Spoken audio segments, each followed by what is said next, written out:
আসসালামু আলাইকুম। এখানে যে বাড়িটা দেখছেন এটা ৪টা রুম দিয়ে সাজানো এই বাড়িটার ফ্লোর প্ল্যান। যার ফাউন্ডেশন থেকে এতটুকু করার জন্য খরচ হয়েছে মাত্র ১২ লক্ষ টাকা। আপনি ভাবছেন ঘাম ঝরানো টাকা জোগাড় করেছি ৮ থেকে ১০ লক্ষ টাকা বা ১২ লক্ষ টাকা কিভাবে একটি বাড়ি করব। তাহলে এই বাড়িটার এখন থেকে শেষ পর্যন্ত ভিডিওটা দেখতে থাকেন, তাহলে একটি বাড়ি নির্মাণ করার আইডিয়া কিন্তু আপনি পাবেন। তো এই বাড়িটা নির্মাণ করার জন্য দৈর্ঘ্যের দিকে জায়গা লেগেছে ৩৩ ফিট ৮ ইঞ্চি, প্রস্থের দিকে জায়গা লেগেছে মাত্র ২৯ ফিট ৪ ইঞ্চি। এই জায়গার ভিতরে ৪টা রুম দিয়ে সাজানো এই বাড়িটার ফ্লোর প্ল্যান দেখলে সুন্দরভাবে বুঝতে পারবেন। তো বাড়িটার ফাউন্ডেশনে ব্যবহার হয়েছে ১২টা শর্ট পিলার।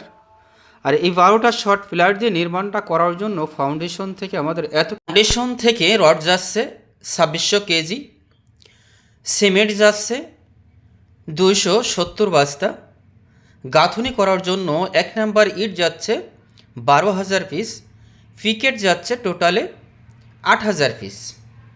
এবং এই বিল্ডিংটার ফাউন্ডেশন থেকে ছাদ ঢালাই দেওয়া অবধি মিস্ত্রির খরচ যাচ্ছে ১,৭০,০০০ টাকা।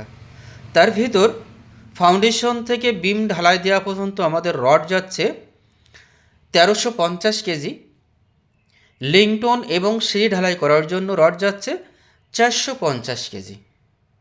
আর বাদবাকি রড যাচ্ছে আমাদের ছাদে ২৬০০ কেজি রডের ভিতরে ১৩০০ আর ৪৫০ কেজি। এই রডটা যাচ্ছে নিচে এবং উপরে যাচ্ছে বাদবাকি রড। ফাউন্ডেশন থেকে সিমেন্ট গেল ২৭০ বস্তা। টোটাল হিসাবটা পেলেন। এবার বাড়িটার ড্রয়িং প্ল্যানটা আমরা যদি ভিতরে ঢুকে একটু প্রবেশ করে দেখি, তাহলে অবশ্যই আপনি সুন্দরভাবে বুঝতে পারবেন। মেন গেট থেকে ঢুকেই আমরা এই জায়গাটা একটি ড্রয়িং এবং ডাইনিং হিসাবে রেখেছি। তারপরেই আমরা সামনের সাইডে একটি সুন্দর বেডরুম পাচ্ছি।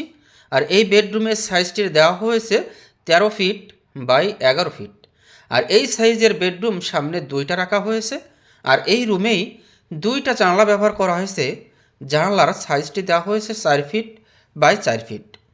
সাধারণত গ্রামের বাড়িগুলোতে ৪ ফিট বাই ৪ ফিট জানলা দিলে ব্যবহার করতে সুবিধা হয়, তো অনেকটা খোলসা থাকে।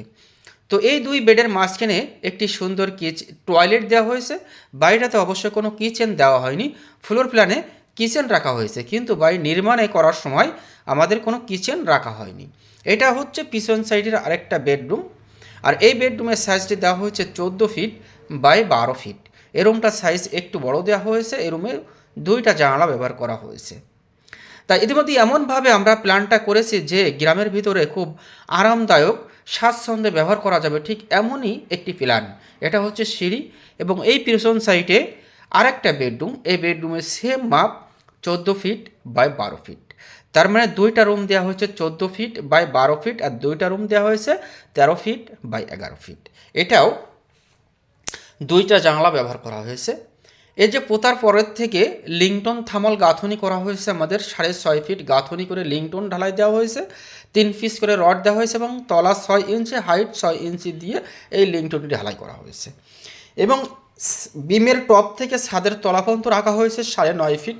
তার কারণ গ্রামের অধিকাংশ বিল্ডিংয়ের কাজগুলো করা হয় 9.5 ফিট বা 10 ফিটের ভিতরে ছাদটি করা হয়। তো এই বিল্ডিংটা যেহেতু ব্রিক ওয়াল দিয়ে করা, কোনো কলাম ওপরে নেই, এই কারণেই আমরা 9.5 ফিট গাঁথনি করে এই বিল্ডিংটার ছাদ করেছি।